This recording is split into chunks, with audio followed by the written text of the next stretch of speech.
श्री वाहेगुरु साहिब जी।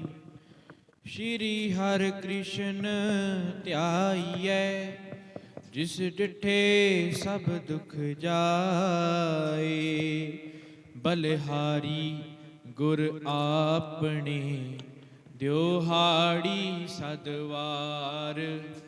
जिन मानस ते देवते किए, करत न लागी वार। गुरु गुर गुरु गुर, गुरु जप प्राणियों। शब्द हर हर जपै, नाम नव नित अपै।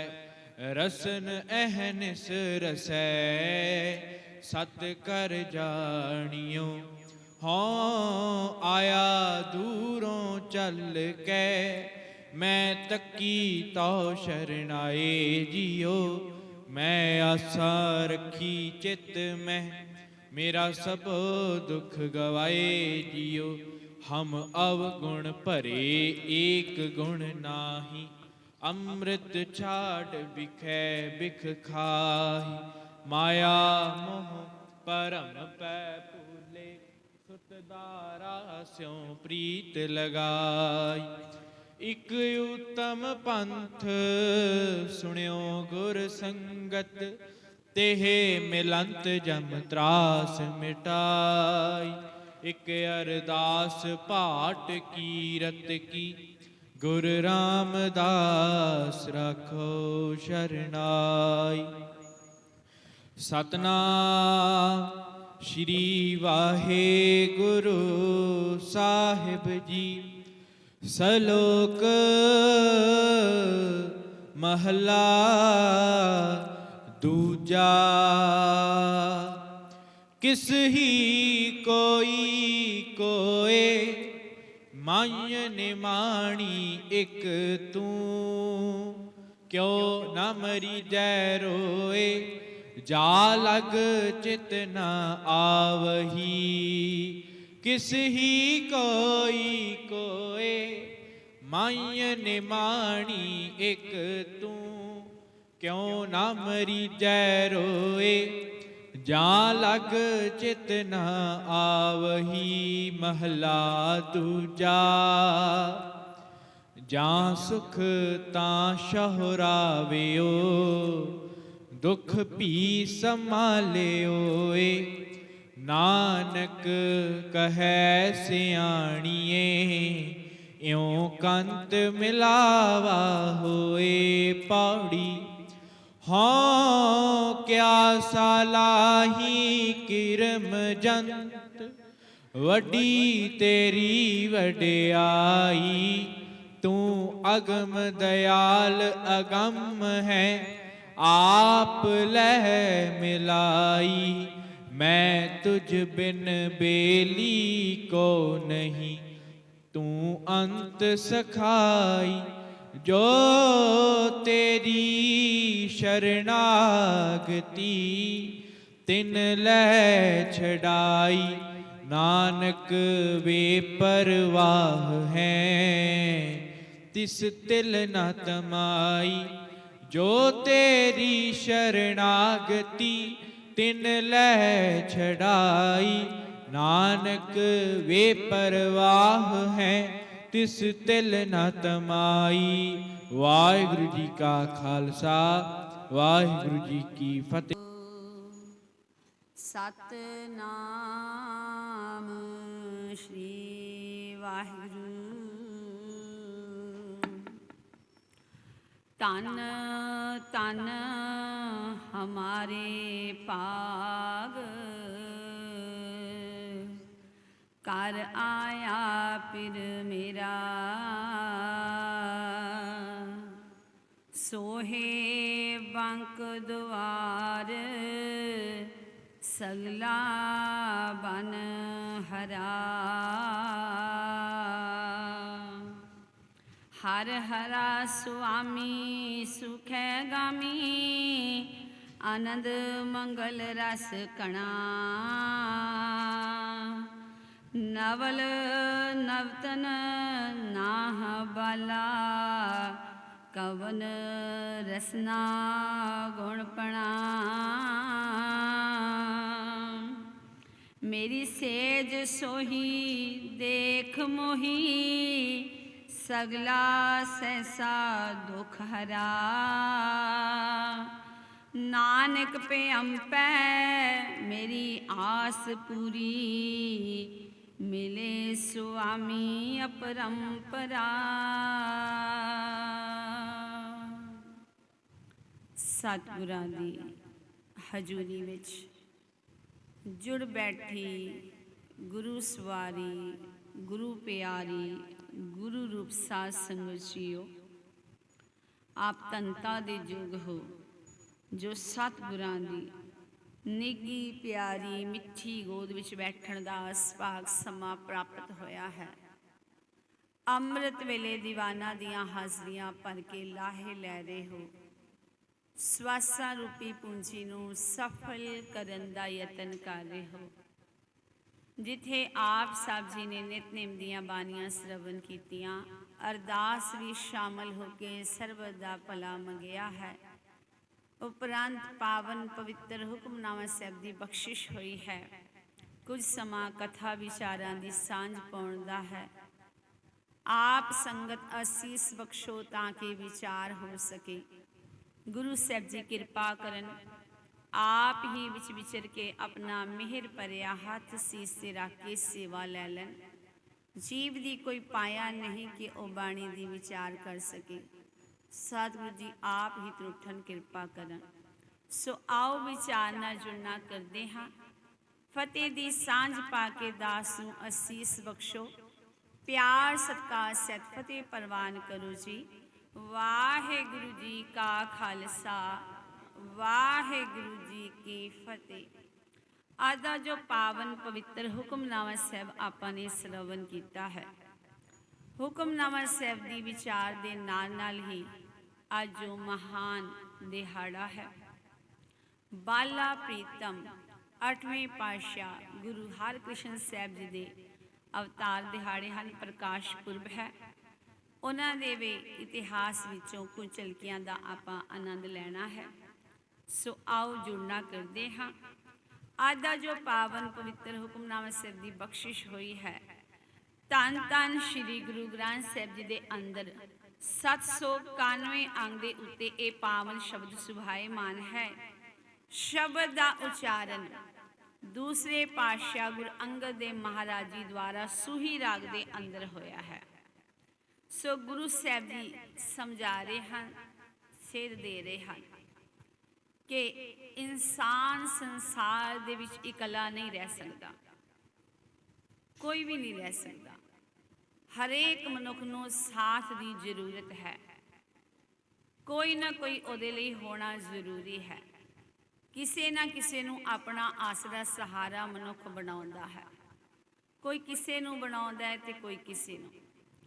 ਕਿਸੇ ਦਾ ਆਸਰਾ ਧਨ ਹੈ, ਉਹ ਸਾਰਾ ਜੀਵਨ ਧਨ ਕਮਾਉਣ ਵਿੱਚ ਲੱਗਿਆ ਰਹਿੰਦਾ ਹੈ, ਜੋੜਨ ਵਿੱਚ ਲੱਗਿਆ ਰਹਿੰਦਾ ਹੈ ਕਿ ਅਖੀਰ ਸਮੇਂ ਇਹ ਧਨ ਮੇਰਾ ਸਾਥੀ ਬਣੇਗਾ, ਸਹਾਇਤਾ ਕਰੇਗਾ, ਲੋੜ ਪੈਣ 'ਤੇ ਮਦਦ ਕਰੇਗਾ। ਕਿਸੇ ਨੇ ਧਨ ਨੂੰ ਸਹਾਰਾ ਸਮਝਿਆ, ਕਿਸੇ ਨੇ ਆਪਣੇ ਧੀਆਂ ਪੁੱਤਰਾਂ ਨੂੰ ਸਹਾਰਾ ਸਮਝਿਆ। ਬੜੇ ਚਾਅ ਦੇ ਨਾਲ ਪੈਦਾ ਕੀਤੇ, ਪਾਲੇ, ਪਰਵਰਿਸ਼ ਕੀਤੀ ਕਿ ਇਹ ਬੱਚੇ ਅਗਾਂਹ ਮੇਰਾ ਸਾਥ ਦੇਣਗੇ। ਜਦੋਂ ਉਮਰ ਵਧੇਰੀ ਹੋ ਗਈ, ਬੁਢੇਪਾ ਆ ਗਿਆ, ਸਰੀਰ ਕੁਝ ਕਰਨ ਦਾ ਨਹੀਂ ਰਿਹਾ, ਤਦੋਂ ਇਹ ਬੱਚੇ ਮੇਰਾ ਸਹਾਰਾ ਬਣਨਗੇ। ਕਿਸੇ ਨੇ ਦੋਸਤ ਨੂੰ ਬਣਾਇਆ, ਕਿਸੇ ਨੇ ਮਿੱਤਰ, ਕਿਸੇ ਨੇ ਭਰਾ ਨੂੰ ਆਪਣਾ ਸਹਾਰਾ ਬਣਾਇਆ, ਕਿਸੇ ਨੇ ਮਾਤਾ ਪਿਤਾ ਨੂੰ ਸਹਾਰਾ ਬਣਾਇਆ। ਇਸ ਤਰ੍ਹਾਂ ਬਹੁਤ ਸਹਾਰੇ ਕਿਸੇ ਨਾ ਕਿਸੇ ਨੇ ਆਪਣੇ ਲਈ ਟੋਲ ਰੱਖੇ ਹਨ, ਬਣਾ ਰੱਖੇ ਹਨ। ਪਰ ਬਾਣੀ ਸਮਝਾਉਂਦੀ ਹੈ ਕਿ ਇੱਥੇ ਸਹਾਰਾ ਕੋਈ ਨਹੀਂ ਬਣਦਾ। ਨਿਜ ਕਰ ਦੇਖਿਓ ਜਗਤ ਮੈਂ ਕੋ ਕਾਹੂ ਕੋ ਨਾਹੇ, ਨਾਨਕ ਥਿਰ ਹਰ ਭਗਤ ਹੈ ਤੇ ਰਾਖੋ ਮਨ ਮਾਹੇ। ਵੀ ਇੱਥੇ ਕੋਈ ਕਿਸੇ ਦਾ ਨਹੀਂ, ਕੋ ਕਾਹੂ ਕੋ ਨਾਹੇ।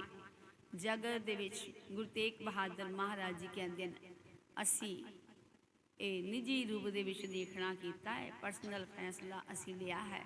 ਬੜਾ ਨੇੜਿਓਂ ਤੋਂ ਇਸ ਜਗਤ ਨੂੰ ਦੇਖਿਆ ਹੈ, ਵਿਚਾਰਿਆ ਹੈ। ਦੇਖ ਪਰਖ ਕੇ ਕੋਖ ਕੇ ਫਿਰ ਆਪ ਨੂੰ ਇਹ ਗੱਲ ਦੱਸ ਰਹੇ ਹਾਂ ਕਿ ਇੱਥੇ ਜਗਤ ਵਿੱਚ ਕੋਈ ਕਿਸੇ ਦਾ ਵੀ ਨਹੀਂ ਕੁਝ ਹੈ ਤੇ ਨਾਨਕ ਥਿਰ ਹਰ ਭਗਤ ਹੈ। ਹਰੀ ਪਰਮਾਤਮਾ ਦੀ ਭਗਤੀ ਸਦੀਵੀ ਹੋਂਦ ਵਾਲੀ ਹੈ, ਰਹਿਣ ਵਾਲੀ ਹੈ ਤੇ ਸਹਾਰਾ ਬਣਨ ਵਾਲੀ ਹੈ।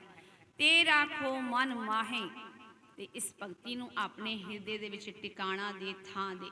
ਇਹ ਭਗਤੀ ਸਦੀਵੀ ਹੋਂਦ ਵਾਲੀ ਹੈ ਤੇ ਤੇਰੇ ਕੰਮ ਆਉਣ ਵਾਲੀ ਹੈ। ਇਸੇ ਕਰਕੇ ਅੱਜ ਦੇ ਪਾਵਨ ਪਵਿੱਤਰ ਹੁਕਮਨਾਮਾ ਸਾਹਿਬ ਦੇ ਵਿੱਚ ਗੁਰੂ ਅੰਗਦ ਦੇਵ ਮਹਾਰਾਜ ਜੀ ਵੀ ਸਾਨੂੰ ਇਹੀ ਸਮਝਾ ਰਹੇ ਹਨ। ਸ਼ਲੋਕ ਮਹੱਲਾ ਦੂਜਾ, ਸੂਹੀ ਰਾਗ ਦੇ ਅੰਦਰ ਉਚਾਰਨ ਕੀਤਾ ਹੋਇਆ ਸ਼ਲੋਕ। 2 ਸ਼ਲੋਕ ਹਨ ਤੇ ਫਿਰ ਅੱਗੇ ਪੌੜੀ ਦਾ ਉਚਾਰਨ ਕੀਤਾ ਗਿਆ ਹੈ। ਤੇ ਇਹ ਮਹੱਲਾ ਦੂਜਾ ਤੋਂ ਪਤਾ ਲੱਗਦਾ ਹੈ ਕਿ ਇਹ ਸ਼ਬਦ ਗੁਰੂ ਅੰਗਦ ਦੇਵ ਮਹਾਰਾਜ ਜੀ ਦੁਆਰਾ ਉਚਾਰਨ ਕੀਤਾ ਹੋਇਆ ਹੈ। ਬਚਨ ਕਰ ਰਹੇ ਹਨ, ਕਿਸ ਹੀ ਕੋਈ ਕੋਏ ਮਾਂਝ ਨਿਮਾਣੀ ਇੱਕ ਤੂੰ। ਕਿਸ ਹੀ ਕੋਈ ਕੋਏ, ਕਿਸੇ ਦਾ ਕੋਈ ਆਸਰਾ ਹੈ, ਕਿਸੇ ਦਾ ਕੋਈ ਸਹਾਰਾ ਹੈ। ਕਿਸੇ ਨੇ ਕਿਸੇ ਨੂੰ ਆਪਣਾ ਓਟ ਆਸਰਾ ਸਹਾਰਾ ਬਣਾ ਰੱਖਿਆ ਹੈ ਤੇ ਕਿਸੇ ਨੇ ਕਿਸੇ ਨੂੰ। ਹੁਣ ਬਾਣੀ ਦੇ ਅੰਦਰ ਬੜੇ ਪ੍ਰਮਾਣ ਮਿਲਦੇ ਹਨ ਜਿੱਥੇ ਕਿ ਜ਼ਿਕਰ ਗੁਰੂ ਸਾਹਿਬ ਜੀ ਨੇ ਕੀਤਾ ਕਿ ਅਸੀਂ ਜੀਵਾਂ ਨੇ ਕਿਵੇਂ ਕਿਸੇ ਕਿਸੇ ਨੂੰ ਸਹਾਰਾ ਬਣਾ ਰੱਖਿਆ ਹੈ। ਕਿਸ ਹੀ ਧੜਾ ਕੀਆ ਮਿੱਤਰ ਸੁੱਤ ਨਾਲ ਭਾਈ। ਕਹਿੰਦੇ ਕਿਸੇ ਨੇ, ਧੜਾ ਦਾ ਅਰਥ ਹੈ ਆਸਰਾ ਸਹਾਰਾ, ਗੰਢਿਆ ਹੋਇਆ ਹੈ, ਮੰਨਿਆ ਹੋਇਆ ਹੈ, ਸਮਝਿਆ ਹੋਇਆ ਹੈ। ਕਿਸੇ ਨੇ ਕਹਿੰਦੇ ਮਿੱਤਰ ਨੂੰ ਸਹਾਰਾ ਬਣਾਇਆ, ਹਰ ਦਿਲ ਦੀ ਗੱਲ ਉਸੇ ਨੂੰ ਦੱਸਦਾ। ਕਦੇ ਭੀੜ ਬਣੀ, ਵਿਪਤਾ ਬਣੀ ਤੇ ਇਹ ਮੇਰਾ ਸਹਾਇਤਾ ਕਰੇਗਾ, ਸਹਾਈ ਹੋਏਗਾ ਮੇਰਾ ਮਿੱਤਰ। ਕਿਸੇ ਨੇ ਕਹਿੰਦੇ ਸੁੱਤ ਦਾ ਅਰਥ ਹੈ ਪੁੱਤਰ, ਕਿਸੇ ਨੇ ਪੁੱਤਰ ਨੂੰ ਸਹਾਰਾ ਬਣਾ ਲਿਆ। ਦੁਨੀਆ ਦੇ ਅੰਦਰ ਅਸੀਂ ਦੇਖਦੇ ਹਾਂ ਹਰ ਰੋਜ਼ ਹੀ ਅਰਦਾਸਾਂ ਹੁੰਦੀਆਂ ਹਨ ਪੁੱਤਰਾਂ ਦੀਆਂ ਦਾਤਾਂ ਵਾਸਤੇ, ਪੁੱਤਰਾਂ ਦੀ ਦਾਤ ਮੰਗੀ ਜਾਂਦੀ ਹੈ। ਘਰ ਦੇ ਵਿੱਚ ਧੀ ਹੋਏ ਫਿਰ ਵੀ ਆਖਦੇ ਹਨ ਪੁੱਤਰ ਹੋਣਾ ਜ਼ਰੂਰੀ ਹੈ, ਪੁੱਤਰ ਬੜੇਪੇ ਦਾ ਸਹਾਰਾ ਬਣਦਾ ਹੈ। ਪਰ ਬਾਣੀ ਕਹਿ ਰਹੀ ਹੈ ਨਹੀਂ, ਕੋਈ ਵੀ ਕਿਸੇ ਦਾ ਇੱਥੇ ਨਹੀਂ। ਕਹਿੰਦੇ ਕਿਸੇ ਨੇ ਪੁੱਤਰ ਨੂੰ ਸਹਾਰਾ ਬਣਾਇਆ, ਕਿਸੇ ਨੇ ਭਾਈ ਭਰਾ ਨੂੰ ਆਪਣਾ ਓਟ ਆਸਰਾ ਬਣਾ ਰੱਖਿਆ ਹੈ। ਕਿਸ ਹੀ ਧੜਾ ਕੀਆ ਕੁੜਮ ਸਕੇ ਨਾਲ ਜਵਾਈ। ਕਿਸੇ ਨੇ ਕਹਿੰਦੇ ਸਕਿਆਂ ਨੂੰ, ਕੁੜਮਾਂ ਨੂੰ ਸਹਾਰਾ ਸਮਝਿਆ। ਧੀ ਪੁੱਤ ਦਾ ਰਿਸ਼ਤਾ ਕਰਨ ਲੱਗਿਆਂ ਘਰ ਪਰਿਵਾਰ ਵੇਖਦੇ ਹਾਂ ਚੰਗੀ ਤਰ੍ਹਾਂ, ਇਹ ਪਹੁੰਚ ਵਾਲੇ ਹਨ, ਕੁਝ ਰੁਤਬਾ ਹੈ, ਕੁਝ ਪਦਵੀ ਇਹਨਾਂ ਪਾਸ ਹੈ ਕਿ ਨਹੀਂ। ਕਦੇ ਭੀੜ ਬਣੇ ਤੇ ਇਹ ਸਾਡਾ ਸਾਥ ਦੇਣਗੇ ਕਿ ਨਹੀਂ, ਬੜੀ ਸੋਚ ਵਿਚਾਰ ਕਰਕੇ ਘਰ-ਬਾਰ ਲੱਭੇ ਜਾਂਦੇ ਹਨ। ਕਿਸੇ ਨੇ ਕਹਿੰਦੇ ਕੁੜਮਾਂ ਉੱਤੇ ਓਟ ਆਸਰਾ ਰੱਖਿਆ, ਸਹਾਈ ਹੋਣਗੇ ਇਹ ਵਿਪਤਾ ਤੇ। ਕਹਿੰਦੇ ਕਿਸੇ ਨੇ ਜਵਾਈ ਨੂੰ ਸਹਾਰਾ ਮੰਨ ਰੱਖਿਆ ਹੈ। ਇਸ ਤਰ੍ਹਾਂ ਆਖਦੇ ਹਨ ਕਿਸੇ ਧੜਾ ਕੀਆ ਸਿਕਦਾਰ ਚੌਧਰੀ ਨਾਲ ਆਪਣੇ ਸਵਾਈ। ਕਿਸੇ ਨੇ ਕਹਿੰਦੇ ਵੱਡੇ ਵੱਡਿਆਂ ਨਾਲ ਗੰਢ ਪਾਈ ਹੋਈ ਹੈ। ਇਹ ਵੱਡੇ ਵੱਡੇ ਚੌਧਰੀ ਨੇਤਾ ਲੋਕ ਜਾਂ ਸਿਕਦਾਰ ਵੱਡੇ, ਇਹ ਜੋ ਸਰਦਾਰ ਬਣੇ ਹਨ ਕਿ ਇਹਨਾਂ ਦੇ ਨਾਲ ਨੇੜਤਾ ਪਾ ਲਈਏ, ਸਾਂਝ ਬਣਾ ਲਈਏ।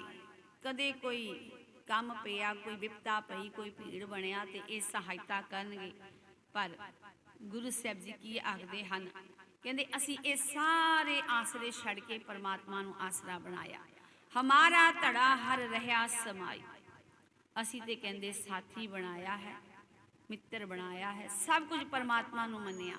ਤੂੰ ਮੇਰਾ ਪਿਤਾ, ਤੂੰ ਹੈ ਮੇਰਾ ਮਾਤਾ, ਮਾਤਾ ਪਿਤਾ ਪੁੱਤਰ ਜਿਤਨੇ ਵੀ ਰਿਸ਼ਤੇ ਸੰਸਾਰ ਦੇ ਹਨ ਉਹ ਸਾਰੇ ਦੇ ਸਾਰੇ ਗੁਰਬਾਣੀ ਜੋ ਸਹਿ ਪਾਠ ਕਰਦੇ ਹਨ ਉਹਨਾਂ ਨੂੰ ਪਤਾ ਹੈ ਕਿ ਸਾਰੇ ਰਿਸ਼ਤੇ ਗੁਰਮੁਖਾਂ ਨੇ, ਸੰਤ ਜਨਾਂ ਨੇ ਪਰਮਾਤਮਾ ਨਾਲ ਬਣਾ ਲਏ। ਪਿਤਾ ਵੀ ਉਸੇ ਨੂੰ ਮੰਨਿਆ, ਖਸਮ ਵੀ ਉਹੀ, ਮਾਲਕ ਵੀ ਉਹੀ, ਮਿੱਤਰ ਵੀ ਉਹੀ, ਭਰਾ ਵੀ ਉਹੀ, ਪੁੱਤਰ ਵੀ ਉਹੀ, ਸਭ ਕੁਝ ਉਸੇ ਪਰਮਾਤਮਾ ਨੂੰ ਬਣਾ ਲਿਆ ਹੈ। ਤਾਂ ਹੀ ਤੇ ਆਖਰੇ ਹਨ ਅੱਜ ਦੀ ਬਾਣੀ ਦੇ ਅੰਦਰ, ਹੁਕਮਨਾਮੇ ਦੇ ਅੰਦਰ ਇਹੀ ਗੱਲ ਆਖਰੇ ਹਨ, ਕਿਸ ਹੀ ਕੋਈ ਕੋਏ, ਕਿਸੇ ਦਾ ਕੋਈ ਸਹਾਰਾ ਹੋਏਗਾ, ਕਿਸੇ ਦਾ ਕੋਈ ਹੋਏਗਾ, ਪਰ ਮੰਝ ਨਿਮਾਣੀ ਇੱਕ ਤੂੰ। ਪਰ ਮੇਰਾ ਨਿਮਾਣੀ ਦਾ, ਨਿਮਾਣੀ ਦਾ ਭਾਵ ਜੋ ਮਾਨ ਰਹਿਤ ਹੈ, ਅਭਿਮਾਨ ਰਹਿਤ, ਅਜਿਜ਼ ਗਰੀਬੜੀ, ਜਿਹਦਾ ਕੋਈ ਸਹਾਰਾ ਨਹੀਂ, ਜਿਹਨੂੰ ਕੋਈ ਆਦਰ ਮਾਣ ਸਤਿਕਾਰ ਨਹੀਂ ਦਿੰਦਾ, ਉਹਦੇ ਵਾਸਤੇ ਸ਼ਬਦ ਵਰਤਿਆ ਹੈ ਨਿਮਾਣੀ। ਮੈਂ ਨਿਮਾਣੀ ਦਾ ਇੱਕ ਤੂੰ ਹੀ ਆਸਰਾ ਹੈ, ਮੈਂ ਤੈਨੂੰ ਹੀ ਪਰਮਾਤਮਾ ਸਹਾਰਾ ਓਟ ਆਸਰਾ ਬਣਾਇਆ ਹੈ। ਹੇ ਗੁਰੂ ਅੰਗਦ ਦੇਵ ਜੀ ਦੀ ਬਾਣੀ ਹੈ। ਜਦੋਂ ਗੁਰੂ ਨਾਨਕ ਪਾਤਸ਼ਾਹ ਜੀ ਅਖੀਰਲੇ ਸਮਾਂ ਨੇੜੇ ਆ ਰਿਹਾ ਹੈ, ਜੋਤੀ ਜੋ ਸਮਾਣਾ ਹੈ, ਤੇ ਆਪਣੀ ਜੋਤ ਜਦੋਂ ਕਿਸੇ ਵਿੱਚ ਵੇਖਿਆ ਹੁਣ ਟਿਕਾਣੀ ਹੈ। ਬੜੀ ਸ਼ਖਸੀਅਤਾਂ ਹਨ ਜੋ ਉਸ ਸਮੇਂ ਇਹ ਗੱਦੀ ਦੇ ਵਾਰਸ ਬਣਨ ਦੇ ਲਾਇਕ ਹਨ, ਬਾਬਾ ਬੁੱਢਾ ਜੀ ਵਰਗੇ ਹੋਰ ਬੜੇ, ਪਰ ਜੋਤ ਕਿਸੇ ਇੱਕ ਵਿੱਚ ਟਿਕਾਈ ਜਾ ਸਕਦੀ ਹੈ। ਅਖੀਰਲੇ ਸਮੇਂ ਕਹਿੰਦੇ ਉਹਨਾਂ ਨੇ ਸਾਈਆਂ ਵਾਲਾ ਰੂਪ ਬਣਾਇਆ, ਕੁਝ ਕੁੱਤੇ ਕੁਝ ਸੋਟੇ ਪਕੜ ਲਏ, ਬੜੀ ਉਦੋਂ ਲੁਕਾਈ ਉਹਨਾਂ ਦੇ ਪਿੱਛੇ ਹੈ। ਗੁਰੂ ਨਾਨਕ ਪਾਤਸ਼ਾਹ ਨੇ ਕਿਸੇ ਨੂੰ ਡਰਾਵੇ ਦਿੱਤੇ ਤੇ ਕਿਸੇ ਨੂੰ ਲਾਲਚ ਦਿੱਤੇ, ਸਭ ਲੁਕਾਈ ਪਿੱਛੇ ਹਟ ਗਏ। ਕਹਿੰਦੇ ਮੋਹਰਾਂ ਸੁੱਟੀਆਂ, ਕੁਝ ਮਾਇਆ ਦੇ ਜੋ ਚਾਹਣ ਵਾਲੇ ਸੀ ਉਹ ਮਾਇਆ ਲੈ ਕੇ ਪਿੱਛੇ ਪਰਤ ਗਏ। ਫਿਰ ਹੀਰੇ ਸੁੱਟੇ, ਕੁਝ ਹੀਰੇ ਲੈ ਕੇ ਪਰਤ ਗਏ, ਕੁਝ ਨਹੀਂ ਪਰਤੇ, ਜਿਨ੍ਹਾਂ ਨੂੰ ਮਾਇਆ ਦਾ ਲੋਭ ਨਹੀਂ ਸੀ ਨਹੀਂ ਪਰਤੇ। ਫਿਰ ਵੀ ਹਜੇ ਗੁਰੂ ਸਾਹਿਬ ਜੀ ਦੇ ਪਿੱਛੇ ਆ ਰਹੇ ਹਨ। ਗੁਰੂ ਸਾਹਿਬ ਜੀ ਨੇ ਕਿਹਾ ਚਲੇ ਜਾਓ, ਸਾਡੇ ਪਿੱਛੇ ਕੋਈ ਨਾ ਆਓ। ਫਿਰ ਵੀ ਕੁਝ ਸੰਗਤਾਂ ਆ ਰਹੀਆਂ ਹਨ, ਕਿਸੇ ਮਗਰ ਕੁੱਤੇ ਛੜੇ, ਕਿਸੇ ਨੂੰ ਸੋਟਿਆਂ ਨਾਲ ਕੁੱਟਿਆ, ਸਭ ਦੌੜ ਗਏ। ਫਿਰ ਵੀ ਕੁਝ ਅਜੇ ਆ ਰਹੇ ਹਨ। ਗੁਰੂ ਸਾਹਿਬ ਜੀ ਨੇ ਕਿਹਾ ਚਲੇ ਜਾਓ। ਕੁਝ ਗੁਰੂ ਸਾਹਿਬ ਜੀ ਦਾ ਹੁਕਮ ਮੰਨ ਕੇ ਚਲੇ ਗਏ ਵੀ ਗੁਰੂ ਸਾਹਿਬ ਜੀ ਆਖ ਰਹੇ ਹਨ ਚਲੇ ਜਾਈਏ। ਰਹਿੰਦਿਆਂ ਰਹਿੰਦਿਆਂ ਸਭ ਚਲੇ ਗਏ ਤੇ ਰਹਿ ਗਏ ਗੁਰੂ ਅੰਗਦ ਦੇਵ ਮਹਾਰਾਜ ਜੀ, ਭਾਈ ਲਹਿਣਾ ਜੀ ਦੇ ਰੂਪ ਵਿੱਚ। ਗੁਰੂ ਨਾਨਕ ਪਾਤਸ਼ਾਹ ਨੇ ਪੁੱਛਿਆ ਸਭ ਚਲੇ ਗਏ, ਤੂੰ ਕਿਉਂ ਨਹੀਂ ਗਿਆ?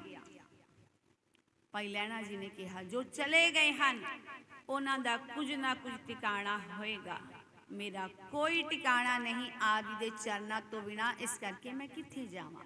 ਸੋ ਆਖਰੇ ਹਨ ਤਾਂ ਹੀ ਗੁਰੂ ਸਾਹਿਬ ਜੀ ਕਹਿ ਰਹੇ ਹਨ, ਭਾਈ ਲਹਿਣਾ ਜੀ ਦੇ ਰੂਪ ਵਿੱਚ ਉਹਨਾਂ ਨੇ ਇਤਨੀ ਸੇਵਾ ਕੀਤੀ ਤੇ ਗੁਰੂ ਅੰਗਦ ਦੇਵ ਮਹਾਰਾਜ ਜੀ ਦੇ ਰੂਪ ਵਿੱਚ ਇਹ ਸ਼ਬਦ ਉਚਾਰਨ ਕੀਤਾ, ਕਿਸੇ ਹੀ ਕੋਈ ਕੋਏ ਮਾਂਝ ਨਿਮਾਣੀ ਇੱਕ ਤੂੰ, ਵੀ ਕਿਸੇ ਦਾ ਕੋਈ ਸਹਾਰਾ, ਕਿਸੇ ਦਾ ਕੋਈ, ਪਰ ਮੇਰਾ ਤਾਂ ਕੇਵਲ ਆਪ ਜੀ ਹੀ ਹੋ, ਆਪ ਜੀ ਤੋਂ ਬਿਨਾਂ ਮੇਰਾ ਕੋਈ ਸਹਾਰਾ ਨਹੀਂ।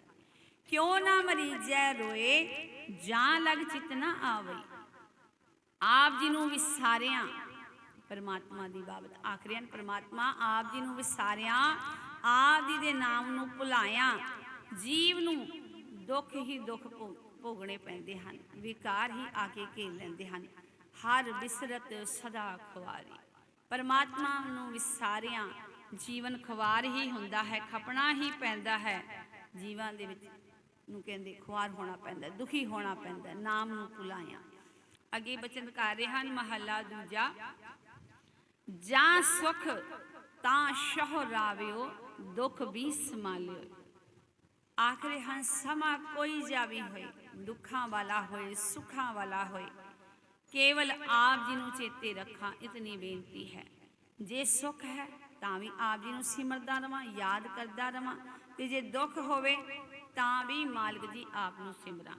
ਅਸੀਂ ਕੀ ਕਰਦੇ ਹਾਂ, ਸੁੱਖਾਂ ਦੇ ਵਿੱਚ ਪਰਮਾਤਮਾ ਨੂੰ ਵਿਸਾਰ ਦਿੰਦੇ ਹਾਂ, ਤੇ ਦੁੱਖ ਵੇਲੇ ਫਿਰ ਜਦੋਂ ਵੇਖਦੇ ਹਾਂ ਵੀ ਹੁਣ ਜਿਹਨੂੰ ਸਹਾਰਾ ਬਣਾਇਆ ਸੀ ਸਭ ਪਾਸੇ ਹਟ ਗਏ ਹਨ, ਕੋਈ ਨਹੀਂ ਸਾਥ ਦੇਣ ਵਾਲਾ, ਫਿਰ ਸਾਨੂੰ ਰੱਬ ਦੀ ਯਾਦ ਅਖੀਰ ਦੇ ਵਿੱਚ ਆਉਂਦੀ ਹੈ।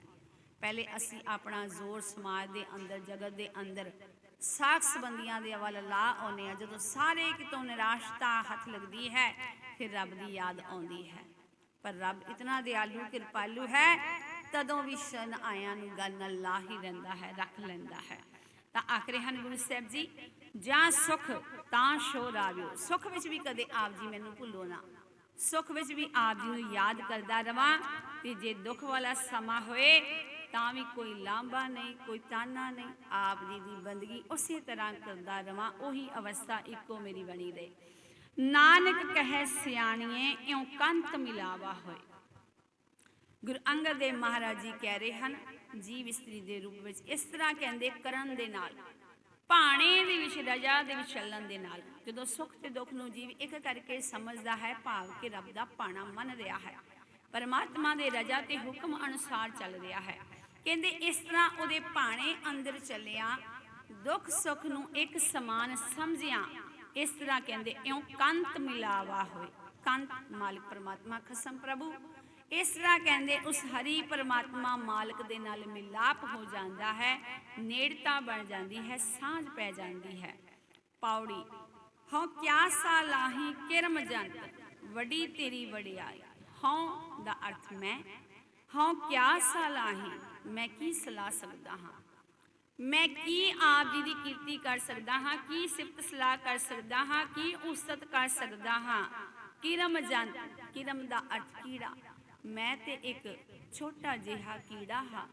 ਕੀੜੇ ਦੀ ਕੀ ਪਾਇਆ ਹੁੰਦੀ ਹੈ, ਕੀੜੇ ਦੀ ਕੀ ਹਸਤੀ ਹੈ, ਕੀੜਾ ਕੀ ਤੁਹਾਡੀ ਉਪਮਾ ਕਰ ਸਕਦਾ ਹੈ, ਸਲਾਹ ਕਰ ਸਕਦਾ ਹੈ, ਨਹੀਂ ਕਰ ਸਕਦਾ। ਵੱਡੀ ਤੇਰੀ ਵਡਿਆਈ, ਆਪ ਜੀ ਦੀ ਵਡਿਆਈ ਤੇ ਬਹੁਤ ਵੱਡੀ ਹੈ, ਗੁਣਾ ਆਪ ਜੀ ਦੇ ਬਹੁਤ ਵੱਡੇ ਹਨ, ਬਿਆਨ ਨਹੀਂ ਕੀਤੇ ਜਾ ਸਕਦੇ। ਕਿਹੜੇ ਕਿਹੜੇ ਆਪ ਜੀ ਦੇ ਗੁਣ ਨੂੰ ਮੈਂ ਬਿਆਨ ਕਰਾਂ।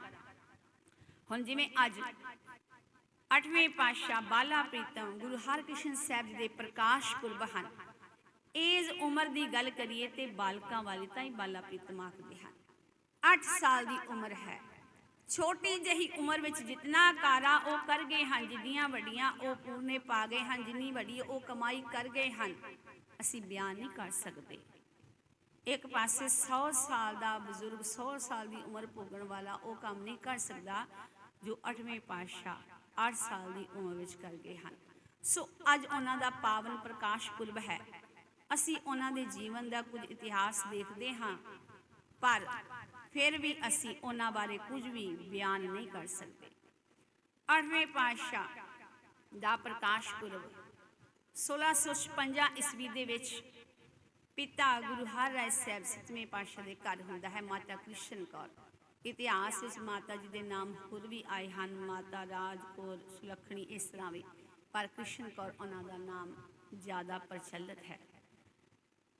ਗੁਰੂ ਹਰਰਾਏ ਸਾਹਿਬ ਜੀ ਦੇ ਘਰ ਪ੍ਰਕਾਸ਼ ਹੁੰਦਾ ਹੈ ਕੀਰਤਪੁਰ ਵਿਖੇ। ਇਹਨਾਂ ਜੀ ਦੇ ਵੱਡੇ ਭਰਾ ਰਾਮ ਰਾਏ ਜੀ ਹਨ ਤੇ ਇੱਕ ਭੈਣ ਵੀ ਰੂਪ ਕੌਰ ਜੀ ਨਾਮ ਉਹਨਾਂ ਦਾ ਇਤਿਹਾਸ ਵਿੱਚ ਆਇਆ ਹੈ। ਦੋਨੋਂ ਬੱਚੇ ਬੜਾ ਮਨ ਚਿਤ ਲਾ ਕੇ ਬਾਣੀ ਪੜ੍ਹਦੇ ਹਨ, ਰਾਮ ਰਾਏ ਜੀ ਵੀ ਤੇ ਗੁਰੂ ਹਰਕ੍ਰਿਸ਼ਨ ਸਾਹਿਬ ਵੀ ਮਨ ਚਿਤ ਲਾ ਕੇ ਦੋਨੋਂ ਬਾਣੀ ਪੜ੍ਹ ਰਹੇ ਹਨ। ਤੇ ਇੱਕ ਦਿਨ ਸੰਗਤਾਂ ਨੇ ਪੁੱਛਿਆ, ਸਵਾਲ ਸੇਵਕਾਂ ਨੇ ਪੁੱਛਿਆ ਗੁਰੂ ਪਿਤਾ ਗੁਰੂ ਹਰਰਾਏ ਸਾਹਿਬ ਜੀ ਪਾਸੋਂ ਕਿ ਆਪ ਜੀ ਦਾ ਅੱਗੇ ਵਾਰਿਸ ਕੌਣ ਹੋਏਗਾ ਗੱਦੀ ਦਾ। ਦੋਨੋਂ ਬੱਚੇ ਬੜਾ ਮਨ ਚਿਤ ਲਾ ਕੇ ਬਾਣੀ ਪੜ੍ਹਦੇ ਹਨ। ਤੇ ਉਦੋਂ ਇੱਕ ਪ੍ਰੀਖਿਆ ਹੋਈ। ਗੁਰੂ ਹਰਰਾਏ ਸਾਹਿਬ ਜੀ ਨੇ ਇੱਕ ਸੂਈ ਦਿੱਤੀ, ਕਿਹਾ ਕਿ ਦੋਨਾਂ ਬੱਚਿਆਂ ਨੂੰ ਜਾ ਕੇ ਚੁਬਾਓ, ਆਪੇ ਤੁਹਾਨੂੰ ਪਤਾ ਲੱਗ ਜਾਏਗਾ ਕਿ ਗੁਰੂ ਨਾਨਕ ਦੀ ਗੱਦੀ ਦਾ ਵਾਰਿਸ ਅੱਗੇ ਕਿਹਨੇ ਬਣਨਾ ਹੈ। ਸੂਈ ਰਾਮ ਰਾਏ ਜੀ ਦੀ ਚੁਬੋਈ ਗਈ। ਸੂਈ ਚੁਬੀ ਤੇ ਉਹ ਤਬਕ ਉੱਠੇ। ਥੋੜਾ ਬੁਰਾ ਭਲਾ ਵੀ ਕਿਹਾ, ਕਿਉਂਕਿ ਸਾਡੇ ਵਾਂਗ ਉਹਨਾਂ ਦੀ ਹਾਲਤ ਹੈ। ਬਾਣੀ ਪੜ੍ਹ ਰਹੇ ਹਨ, ਅਸੀਂ ਵੀ ਬਾਣੀ ਪੜ੍ਹਦੇ ਹਾਂ, ਪਰ ਸੁਰਤ ਅਜੇ ਨਹੀਂ ਜੁੜੀ। ਤੇ ਜਦੋਂ ਸੂਈ ਚੁਬੋਈ ਜਾਂਦੀ ਹੈ ਗੁਰੂ ਹਰਕ੍ਰਿਸ਼ਨ ਸਾਹਿਬ ਜੀ ਦੇ, ਉਹਨਾਂ ਨੂੰ ਰਤਾ ਵੀ ਪਤਾ ਨਹੀਂ ਚੱਲਿਆ ਵੀ ਮੇਰੇ ਕਿਸੇ ਨੇ ਸੂਈ ਚੁਬੋਈ ਹੈ। ਇੰਨਾ ਇਕਾਗਰ ਚਿੱਤ ਹੋ ਕੇ, ਮਨ ਚਿੱਤ ਹੋ ਕੇ ਬਾਣੀ ਪੜ੍ਹ ਰਹੇ ਹਨ ਕਿ ਸਰੀਰ ਦਾ ਪਤਾ ਹੀ ਨਹੀਂ, ਸਰੀਰ ਤੋਂ ਉੱਪਰ ਉੱਠ ਗਏ ਹਨ। ਸਮਝ ਆ ਗਈ, ਪਤਾ ਚੱਲ ਗਿਆ ਕਿ ਗੁਰੂ ਨਾਨਕ ਦੀ ਗੱਦੀ ਦਾ ਜੋ ਅਗਲਾ ਵਾਰਿਸ ਹੋਣਾ ਹੈ ਉਹ ਗੁਰੂ ਹਰਕ੍ਰਿਸ਼ਨ ਸਾਹਿਬ ਜੀ ਹੋਣਗੇ। ਸਮਾਂ ਆਪਣੀ ਚਾਲ ਚੱਲਦਾ ਹੈ। 7ਵੇਂ ਪਾਤਸ਼ਾਹ ਜੀ ਜੋਤੀ ਜੋ ਸਮਾ ਜਾਂਦੇ ਹਨ ਤੇ ਗੁਰਤਾ ਗੱਦੀ ਤੇ ਬੈਠ ਜਾਂਦੇ ਹਨ। ਗੁਰੂ ਹਰਕ੍ਰਿਸ਼ਨ ਸਾਹਿਬ ਜੀ ਉਦੋਂ ਉਮਰ ਹੈ 5 ਸਾਲ ਤੇ 3 ਮਹੀਨੇ, ਬਿਲਕੁਲ ਬਹੁਤ ਹੀ ਜ਼ਿਆਦਾ ਛੋਟੀ ਉਮਰ ਹੈ। ਬਿਲਕੁਲ ਬੱਚੇ ਹਨ। ਸਾਡੇ ਬੱਚੇ ਵੀ 5 ਸਾਲ ਦੇ ਘਰਾਂ ਵਿੱਚ ਹਨ, ਜਿਨ੍ਹਾਂ ਨੂੰ ਬਿਲਕੁਲ ਕੋਈ ਗਿਆਨ ਨਹੀਂ, ਵਾਸ਼ਰੂਮ ਜਾਣ ਤੱਕ ਦਾ ਨਹੀਂ ਪਤਾ। ਪਰ ਇਹ ਗੁਰੂ ਸਾਹਿਬ ਜੀ ਹਨ, ਪਰਮਾਤਮਾ ਦੀ ਬੜੀ ਬਖਸ਼ਿਸ਼। ਸਾਹਿਬਜ਼ਾਦਿਆਂ ਦੀ ਉਮਰ ਵੀ ਇਤਨੀ ਸੀ ਜੋ ਉਹ ਕਮਾਲ ਕਰ ਗਏ ਹਨ, ਪੂਰਨੇ ਪਾ ਗਏ ਹਨ। ਸੋ 5 ਸਾਲ ਦੀ ਉਮਰ ਦੇ ਵਿੱਚ ਗੁਰਤਾ ਗੱਦੀ ਤੇ ਬੈਠਦੇ ਹਨ। ਵੱਡੇ ਭਰਾ ਰਾਮ ਰਾਏ ਵਿਰੋਧਤਾ ਕਰਦੇ ਹਨ, ਔਰੰਗਜ਼ੇਬ ਨੂੰ ਜਾ ਕੇ ਮਿਲਦੇ ਹਨ, ਪਰ ਗੁਰੂ ਪਿਤਾ ਨੇ ਉਹਨਾਂ ਨੂੰ ਛੇਦ ਦਿੱਤਾ ਸੀ ਪੰਥ ਦੇ ਵਿੱਚੋਂ ਕਿ ਇਹਨਾਂ ਨੂੰ ਕਿਸੇ ਨੇ ਮੱਥੇ ਨਹੀਂ ਲਾਣਾ, ਕਿਉਂਕਿ ਇਹਨਾਂ ਨੇ ਪੰਕਤੀ ਬਦਲ ਦਿੱਤੀ ਹੈ ਗੁਰਬਾਣੀ ਦੀ। ਔਰੰਗਜ਼ੇਬ ਦੇ ਰਸੂਖ ਅਸਰ ਹੇਠ ਆ ਕੇ ਔਰੰਗਜ਼ੇਬ ਦੇ ਦਰਬਾਰ ਦੇ ਅੰਦਰ ਇਹਨਾਂ ਨੇ ਇੱਕ ਪੰਕਤੀ ਬਦਲੀ ਸੀ, ਜਿਹੜੀ ਸਾਨੂੰ ਸਾਰਿਆਂ ਨੂੰ ਪਤਾ ਹੈ। ਮੁਸਲਮਾਨ ਦੀ ਥਾਂ ਤੇ ਬੇਈਮਾਨ ਸ਼ਬਦ, ਇੱਕ ਸ਼ਬਦ ਹੀ ਵਰਤਿਆ, ਬਦਲਿਆ ਸੀ ਉਹਨਾਂ ਨੇ। ਪਰ ਗੁਰੂ ਸਾਹਿਬ ਜੀ ਨੇ ਕਿਹਾ ਕਿ ਨਹੀਂ, ਇਹ ਬਾਣੀ ਸਾਡੀ ਨਹੀਂ ਤੁਰੋਂ ਆਈ ਹੈ, ਇਸ ਬਾਣੀ ਨਾਲ ਕੋਈ ਛੇੜਛਾੜ ਨਹੀਂ ਕਰ ਸਕਦਾ। ਸੋ ਇਹਨਾਂ ਨੂੰ ਪੰਥ ਦੇ ਵਿੱਚੋਂ ਛੇਕਿਆ ਗਿਆ। ਸੰਗਤਾਂ ਨੂੰ ਕਿਹਾ ਗਿਆ ਕਿ ਕਿਸੇ ਨੇ ਰਾਮ ਰਾਏ ਨੂੰ ਮੱਥੇ ਨਹੀਂ ਲਾਉਣਾ। ਤੇ ਅੱਗੋਂ ਫਿਰ ਸੰਗਤਾਂ ਨੇ ਗੁਰੂ ਸਾਹਿਬ ਜੀ ਦੇ ਬਚਨਾਂ ਨੂੰ ਮੰਨ ਕੇ ਗੁਰੂ ਹਰਕ੍ਰਿਸ਼ਨ ਸਾਹਿਬ ਜੀ ਨੂੰ ਹੀ ਗੁਰੂ ਜਾਣਿਆ ਤੇ ਮੰਨਿਆ ਤੇ ਪੂਜਿਆ। ਸਮਾਂ ਆਪਣੀ ਚਾਲ ਚੱਲਦਾ ਹੈ ਤੇ ਇੱਧਰ ਔਰੰਗਜ਼ੇਬ ਨੇ ਦਿੱਲੀ ਦੇ ਰਾਜਾ ਜੈ ਸਿੰਘ ਨੂੰ ਕਿਹਾ ਕਿ ਤੁਸੀਂ ਆਪਣੇ ਮਹਿਲਾਂ ਦੇ ਵਿੱਚ ਗੁਰੂ ਹਰਕ੍ਰਿਸ਼ਨ ਸਾਹਿਬ ਜੀ ਨੂੰ ਸਦਨਾ ਕਰੋ ਦਿੱਲੀ ਦੇ ਵਿਖੇ। ਜੈ ਸਿੰਘ ਨੇ ਆਪਣੇ ਦੀਵਾਨ ਪਰਸ਼ੁਰਾਮ ਨੂੰ ਭੇਜ ਕੇ, ਲਓ ਲਸ਼ਕਰ ਪੂਰਾ ਭੇਜ ਕੇ, ਪਾਲਕੀ ਭੇਜ ਕੇ, ਸੋਹਣੇ ਬੜੇ ਅਦਬ ਪਿਆਰ ਸਤਕਾਰ ਦੇ ਨਾਲ ਗੁਰੂ ਸਾਹਿਬ ਜੀ ਨੂੰ ਸਦਨਾ ਕੀਤਾ। ਗੁਰੂ ਸਾਹਿਬ ਜੀ ਦਿੱਲੀ ਵੱਲ ਚਾਲੇ ਪਾਉਂਦੇ ਹਨ। ਬੜੀ ਸੰਗਤ ਨਾਲ ਚੱਲੀ ਕਿ ਕੁਝ 19-21 ਨਾ ਹੋ ਜਾਏ। ਗੁਰੂ ਸਾਹਿਬ ਜੀ ਦੀ ਉਮਰ ਛੋਟੀ ਹੈ।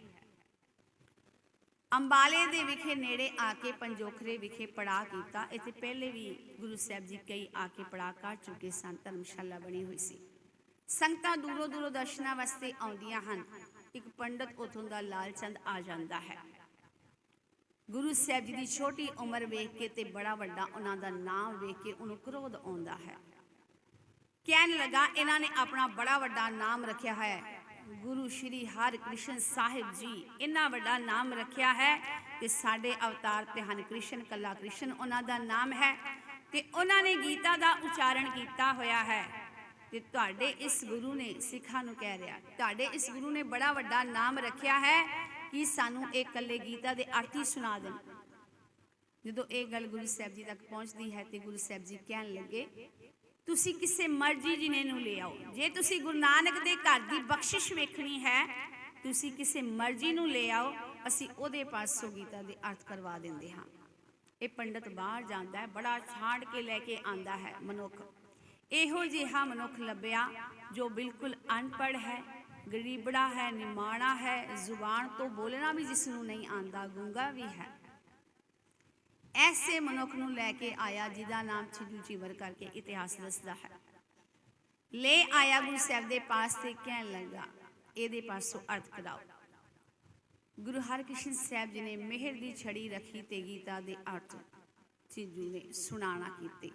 ਪੰਡਤ ਦੰਗ ਰਹਿ ਗਿਆ। ਇਤਿਹਾਸ ਬਹੁਤ ਵੱਡਾ ਸੰਖੇਪ ਚ, ਕਿਉਂਕਿ ਸਮੇਂ ਦੀ ਸਮਾਪਤੀ ਹੋ ਰਹੀ ਹੈ।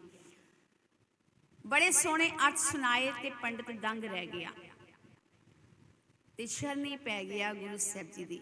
ਤੇ ਉਥੋਂ ਦਾ ਫਿਰ ਬਾਅਦ ਵਿੱਚ ਗੁਰੂ ਸਾਹਿਬ ਜੀ ਦੇ ਕਹਿਣ ਅਨੁਸਾਰ ਪ੍ਰਚਾਰਕ ਬਣਦਾ ਹੈ ਛਿੱਜੂ ਚੀਵਰ ਤੇ ਇਹ ਪੰਡਤ ਲਾਲ ਚੰਦ। ਦੋਨਾਂ ਨੇ ਬਾਅਦ ਵਿੱਚ ਪੰਜੋਖਰੇ ਵਿਖੇ ਗੁਰਮਤਿ ਦਾ ਪ੍ਰਚਾਰ ਕੀਤਾ। ਹੁਣ ਗੁਰੂ ਸਾਹਿਬ ਜੀ ਦਿੱਲੀ ਨੂੰ ਰਵਾਨਾ ਹੋ ਜਾਂਦੇ ਹਨ। ਬੰਗਲਾ ਸਾਹਿਬ ਗੁਰਦੁਆਰਾ ਜਿੱਥੇ ਸਥਾਪਿਤ ਹੈ, ਇਹ ਜੈ ਸਿੰਘ ਦਾ ਬੰਗਲਾ ਸੀ। ਇੱਥੇ ਉਤਾਰਾ ਗੁਰੂ ਸਾਹਿਬ ਜੀ ਦਾ ਹੋਇਆ। ਇੱਥੇ ਕੁਝ ਦਿਨ ਗੁਰੂ ਸਾਹਿਬ ਜੀ ਰਹਿੰਦੇ ਹਨ ਤੇ ਸੰਗਤਾਂ ਹਰ ਰੋਜ਼ ਦਰਸ਼ਨਾਂ ਵਾਸਤੇ ਆਉਂਦੀਆਂ ਹਨ। ਸੰਗਤ ਹੁੰਦੀ ਹੈ, ਸਵੇਰੇ ਸ਼ਾਮ ਰੌਣਕਾਂ ਲੱਗੀਆਂ ਹੋਈਆਂ ਹਨ। ਜੈ ਸਿੰਘ ਰਾਜਾ ਦੀ ਰਾਣੀ ਨੇ ਗੁਰੂ ਸਾਹਿਬ ਜੀ ਦੀ ਛੋਟੀ ਉਮਰ ਨੂੰ ਵੇਖਦਿਆਂ ਮਨ ਵਿੱਚ ਉਹਨਾਂ ਦੇ ਵੀ ਇੱਕ ਵਹਿਮ ਜਿਹਾ ਆ ਗਿਆ ਕਿ ਇਹ ਬੜੀ ਛੋਟੀ ਉਮਰ ਦੇ ਹਨ, ਗੁਰੂ ਹਨ, ਕਿਵੇਂ ਜਾਣੀ ਜਾਣ ਹਨ, ਕਿਵੇਂ ਹੈ। ਮਨ ਵਿੱਚ ਵਿਚਾਰ ਕੀਤੀ ਕਿ ਜੇ ਵਾਕਈ ਹੀ ਇਹ ਪੂਰਨ ਗੁਰੂ ਹਨ ਤੇ ਇਹ ਮੇਰੀ ਗੋਦ ਵਿੱਚ ਆ ਕੇ ਬੈਠਣਗੇ, ਮੈਨੂੰ ਪਹਿਚਾਨ ਲੈਣਗੇ ਵੀ ਰਾਣੀ ਮੈਂ ਹਾਂ। ਕਹਿੰਦੇ ਗੋਲੀਆਂ ਵਾਲੇ ਕੱਪੜੇ ਪਹਿਨ ਲਏ ਤੇ ਗੋਲੀਆਂ ਨੂੰ ਰਾਣੀਆਂ ਵਾਲੇ ਕੱਪੜੇ ਪਹਿਨਾ ਦਿੱਤੇ। ਤੇ ਪਰ ਗੁਰੂ ਸਾਹਿਬ ਜੀ ਹੁਣ ਜਾਣੀ ਜਾਣ ਗੁਰੂ ਸਾਹਿਬ ਜੀ ਪੂਰੇ ਹਨ।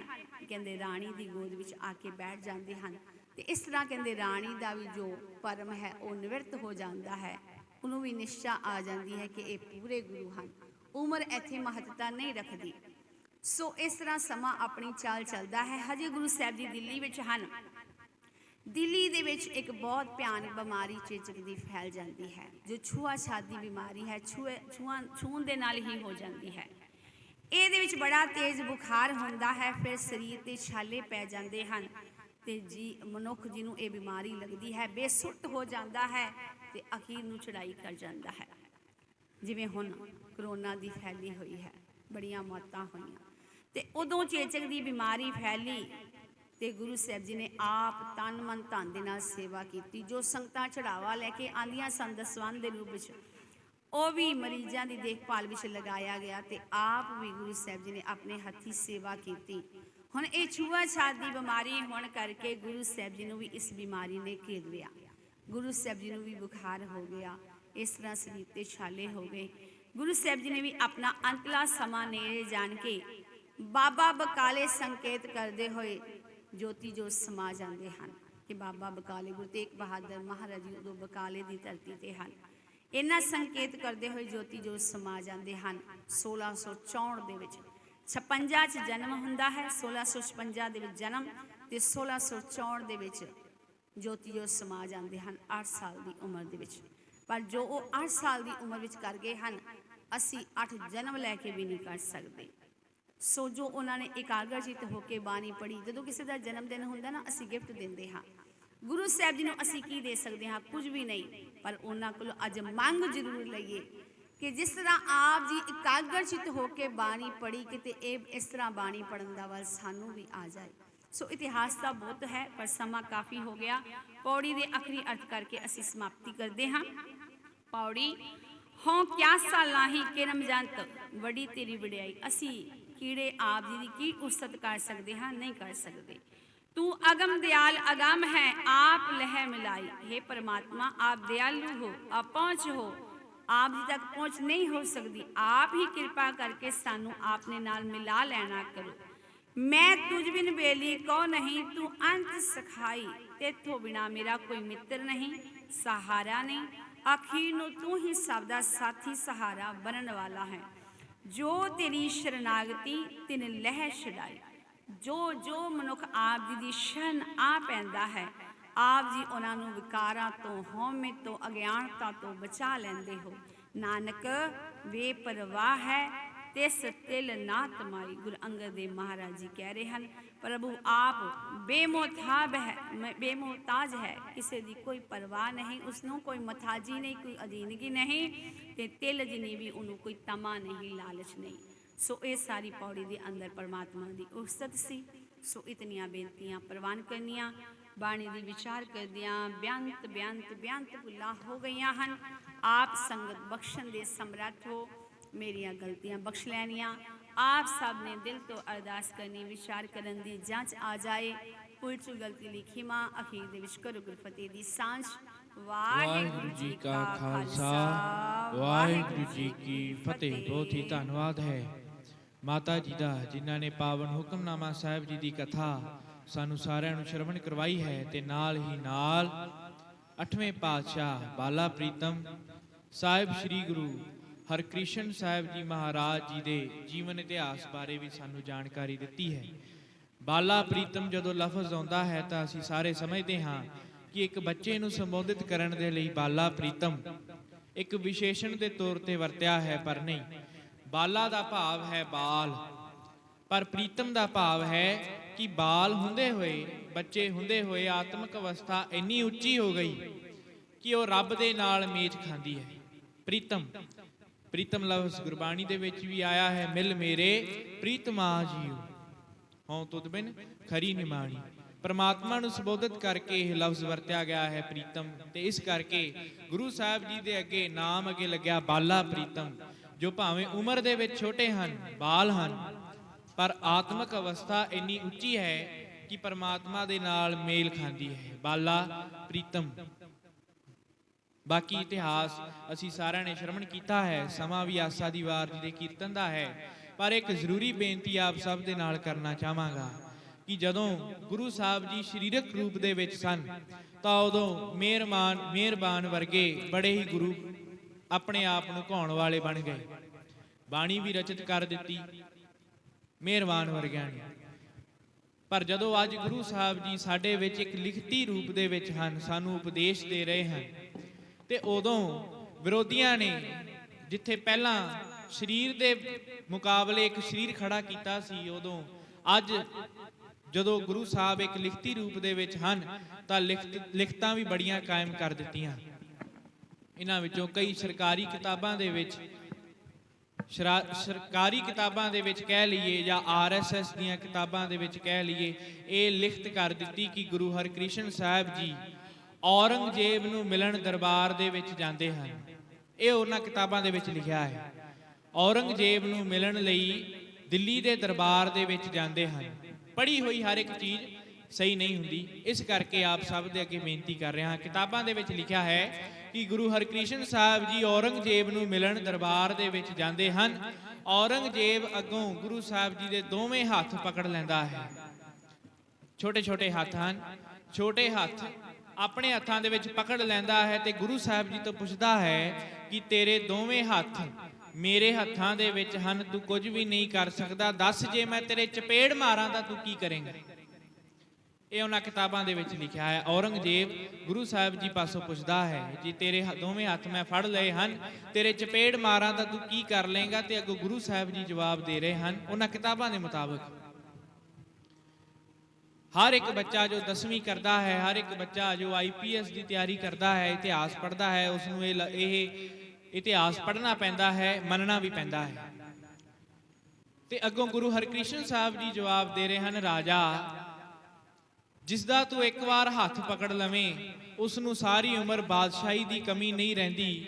ਉਸ ਦੇ ਕੋਲੋਂ ਦੌਲਤ, ਉਸ ਦੇ ਕੋਲੋਂ ਸ਼ੋਹਰਤ ਕਦੇ ਖੁੱਸ ਨਹੀਂ ਸਕਦੀ ਤੇ ਮੇਰੇ ਤਾਂ ਦੋਵੇਂ ਹੱਥ ਤੇਰੇ ਹੱਥਾਂ ਦੇ ਵਿੱਚ ਹਨ। ਇਸ ਤਰ੍ਹਾਂ ਦੀਆਂ ਕਿਤਾਬਾਂ ਲਿਖ ਕੇ ਸਿੱਖੀ ਦਾ ਘਾਣ ਕੀਤਾ ਜਾ ਰਿਹਾ ਹੈ। ਤੇ ਜਦੋਂ ਵਿਦਵਾਨਾਂ ਨੂੰ ਪੜ੍ਹਦੇ ਹਾਂ ਤੇ ਉਦੋਂ ਪਤਾ ਚੱਲਦਾ ਹੈ ਕਿ ਗੁਰੂ ਹਰਕ੍ਰਿਸ਼ਨ ਸਾਹਿਬ ਜੀ ਨੇ ਕਿਹਾ ਸੀ ਕਿ ਐਸਾ ਮਲੇਛ, ਐਸਾ ਚੰਡਾਲ ਜਿਸ ਨੇ ਆਪਣੇ ਪਿਤਾ ਸ਼ਾਹਜਹਾਂ ਨੂੰ ਕੈਦ ਕਰ ਲਿਆ, ਜਿਸ ਨੇ ਆਪਣੇ ਤਿੰਨੇ ਭਰਾ ਜਾਨੋਂ ਮਰਵਾ ਦਿੱਤੇ ਸਿਰਫ ਇੱਕ ਗੁਰਗੱਦੀ, ਇੱਕ ਗੱਦੀ ਦੇ ਵਾਸਤੇ, ਇੱਕ ਰਾਜ ਭਾਗ ਦੇ ਵਾਸਤੇ ਆਪਣੇ ਸਾਰੇ ਪਰਿਵਾਰ ਦਾ ਕਤਲ ਕਰ ਦਿੱਤਾ। ਐਸੇ ਮਲੇਛ, ਐਸੇ ਚੰਡਾਲ ਦੇ ਮੈਂ ਦਰਸ਼ਨ ਨਹੀਂ ਕਰਾਂਗਾ, ਨਾ ਉਸ ਨੂੰ ਦੇਖਣਾ ਪਸੰਦ ਕਰਾਂਗਾ, ਨਾ ਆਪ ਉਸ ਨੂੰ ਦਰਸ਼ਨ ਦੇਵਾਂਗਾ। ਇਹ ਅਸਲ ਦੇ ਵਿੱਚ ਇਤਿਹਾਸ ਹੈ, ਇਹ ਅਸਲ ਦੇ ਵਿੱਚ ਜ਼ੁਰਤ ਹੈ, ਇਹ ਅਸਲ ਦੇ ਵਿੱਚ ਜੋਤ ਹੈ, ਜੁਗਤ ਹੈ ਗੁਰੂ ਨਾਨਕ ਦੇਵ ਜੀ ਮਹਾਰਾਜ ਜੀ ਦੀ, ਜਿਨ੍ਹਾਂ ਨੇ ਬਾਬਰ ਨੂੰ ਜਾਬਰ ਕਿਹਾ ਸੀ। ਤੇ ਐਸੇ ਹੀ ਜੋਤ, ਐਸੀ ਹੀ ਜੁਗਤ ਦੇ ਮਾਲਕ ਧੰਨ ਧੰਨ ਸਾਹਿਬ ਸ੍ਰੀ ਗੁਰੂ ਹਰਕ੍ਰਿਸ਼ਨ ਸਾਹਿਬ ਜੀ ਮਹਾਰਾਜ, ਜੋ ਔਰੰਗਜ਼ੇਬ ਨੂੰ ਮਲੇਛ ਚੰਡਾਲ ਕਹਿ ਕੇ ਸੰਬੋਧਨ ਕਰ ਰਹੇ ਹਨ। ਇਤਨੀਆਂ ਕੁ ਵਿਚਾਰਾਂ ਪ੍ਰਵਾਨ ਕਰਨੀਆਂ, ਉਹਨਾਂ ਦੀ ਜੀਵਨ ਜੁਗਤ ਅਸੀਂ ਵੀ ਆਪਣੀ ਜ਼ਿੰਦਗੀ ਵਿੱਚ ਧਾਰਨ ਕਰੀਏ। ਸਮਾਂ ਆਸਾ ਦੀ ਵਾਰ ਜੀ ਦੇ ਕੀਰਤਨ ਦਾ ਹੈ। ਬੜੇ ਹੀ ਪ੍ਰੇਮ ਸ਼ਰਧਾ ਭਾਵ ਦੇ ਨਾਲ ਭਾਈ ਸਤਨਾਮ ਸਿੰਘ ਜੀ ਦੀ ਰਚਨਾ ਪਾਸੋਂ ਆਸਾ ਦੀ ਵਾਰ ਜੀ ਦੇ ਕੀਰਤਨ ਸ਼ਰਵਣ ਕਰੀਏ। ਵਾਹਿਗੁਰੂ ਜੀ ਕਾ ਖਾਲਸਾ, ਵਾਹਿਗੁਰੂ ਜੀ ਕੀ ਫਤਿਹ।